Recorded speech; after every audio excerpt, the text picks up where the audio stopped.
every now and again we receive an email or a web chat asking us the question, do we still have the recipe for somebody who has lost their book or whatever? And because we have a copy of every one of the books that I've ever written, we have a little dive into our archive, and usually we find it. And this one today is bean and vegetable bake.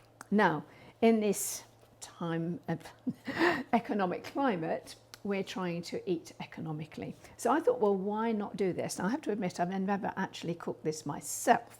So this is going to be a bit of an adventure.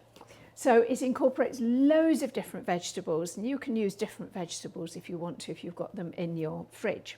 But we're going to start off by taking some carrots, which I've chopped up here, and we're going to boil those for 5 minutes. So let me pop those in. Oops. And then we're going to have, this basically is about a small cauliflower. I've actually used about half a cauliflower because it's quite a big one. So these are going into another pan, and you'll see it all makes sense later on. So I've got to have them separately. They need to be boiled. This water is boiling already. I'm just going to cook them for 5 minutes, and then we go on to the next part that we're going to do. So the carrots and the cauliflower are now cooked, and they're just set aside for the moment. So my next job is to cook the cabbage with the onions. Now what I've done is I've strained the water from the carrots and the cauliflower, both saucepans, and put it in this big saucepan where I have already actually cooked the potatoes, which will come out later. And so this is all going to be put in here. But what's lovely about this is because I always use a vegetable stock cube, or sometimes if I've got no flavouring there, I use a vegetable stock pot. But there's been 2 of these in this water now, so it's really gaining all this goodness from the vegetables, and it is really going to be so flavoursome for when I use that stock later when I make some soup. So now the onion goes in, so that all goes in. Let's give it a little bit of a stir. We're just going to something to give it a bit of a stir with. Here we go. And just pop it down into the water. So this needs quite a lot of water, otherwise the cabbage will be sticking up. And they will cook together, which is great because they'll pick up the flavour of the onions, and it won't need very much cooking. So I'm going to put that over here. And so we'll put this on the big burner. This is my Argus, so this is the hot plate. The water's already hot, and so on that basis it won't take long to cook. It's only be 5 minutes, and then we will come back and see the next part of the recipe that we will prepare. Well, here is the cabbage all beautifully cooked with the onions, so that's ready. We'll have that in a little while. And we've already pre-cooked the potatoes, and when you peel your potatoes you just slice them as we have here, and they're going to be used to layer it up in a little while. So we'll put those to one side as well for the moment. So let's start off the first layer, and here are our cooked carrots. So we just put those across the bottom of the dish. Then we're going to put half the mushrooms. So let's take these and just sprinkle them across like this. And then the magic ingredient, the protein. Well, there's protein in the mushrooms. It's a really, really healthy dish, but baked beans. Your beans are a really good source of protein. A can of beans is really economical to buy. They are tasty, and I have to say I'm a massive fan of Heinz baked beans. So let's pour this all over. And I have tried the other ones. They're just, I don't know what it is. I think it's the tomato sauce that just makes it a bit more tasty somehow. So that's all in. Now the next thing we do is we put in the onions and the cabbage. So I'm going to do this with tweezers like this and just spread this over the top. There's going to be plenty of it. And all across we go. It is going into the oven, so you need to preheat your oven. You're going to be at 150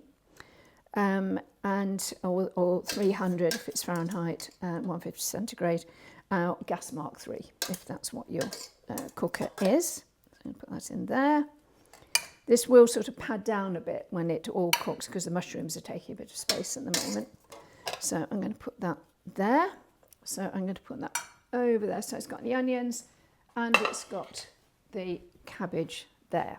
Okay, so the next bit is we add the tomatoes. So we pour the tomatoes over. So these are just chopped tomatoes. Pour it over. The lady who asked us about this recipe said it's absolutely fab.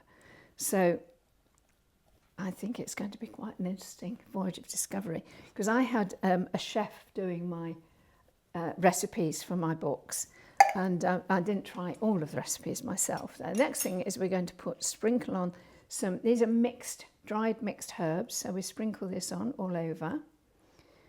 And always something really good to have in your store cupboard, to have some mixed herbs. And then the next thing, loads of black pepper. And what we've found over the years, cooking low fat, black pepper is really the answer. It just gives you that little kick which we need. So that's that bit done. So the next bit is we add the potatoes and the cauliflower. So let's put the cauliflower on first. So we're trying to fill in some of these little sort of nooks and crannies that we've got here. And you don't have to sort of cook everything to its completely cooked, because it's going into the oven, obviously. And it's going to be there for 30 minutes. And so we're pressing these in. And here we go, a bit more in the middle here. And the smaller bits, which is better for us there. Then we're going to slice on these potatoes. So I can see this is going to be quite a mound, isn't it? So spreading them over the top. And you'll soon learn sort of how much quantity you want to use if you sort of experiment with this a bit. Maybe I should have had a slightly bigger dish for it, but we'll see how we go. But it serves 4, and it's about 400 calories per portion. And it is a low fat, but so many nutrients here, so good for your gut, and really satisfying, because it's, you know, all this really wholesome food will keep you feeling fuller for longer. So there we go. That's the last bit of the potato, which is great. I'll just put one more bit over here. That's it. And then one in this corner. That's fine. So we're there with that. Then we're going to put some mushrooms on. So just sprinkle these over the top. And then finally, we're going to put a little bit of Parmesan cheese on. It's only about a tablespoonful. It's not a huge amount, but it just helps to give it a little bit of a sort of glaze over the top, which is really, really nice. So there we are. That's that. Perfect. So let me just find my piece of Parmesan, and we'll put a bit more black pepper on, I think, just on this top layer. Let's do that. So it's a nice flavour at the top, isn't it? So that's good. And then, here we go. So when we do Parmesan, we always do it on this the smallest side of the grater. And I have to say, I love Parmesan. I really, really do love Parmesan. And it does add, it's such a strong flavour. And I mean, cheese is obviously quite high in fat, but, you know, for this sort of thing, the amount of fat you're having here is virtually 0. And so you can certainly afford to have a little bit of Parmesan on the top here. So I think we probably have got about a tablespoon there. So let's put that there for a second. And then just sprinkle this on. There we are. And there we have our wonderful bean and vegetable bake. And all we need to do now is pop it in the oven. So the Aga is continually on, fortunately, so that's all ready. And I'm going to put it on the bottom rung in the top oven. So it's about a gas mark 3 or about 300 degrees. So let's pop that in there and off we go. 30 minutes is how long it's going to take. Let's have a look at it in 30 minutes time. Well, here we are. here it is, our bean and vegetable bake. Beautifully cooked, half an hour was all it needed to go roasted around the edges, and the cheese has melted. It looks absolutely delicious. I can't wait to taste it.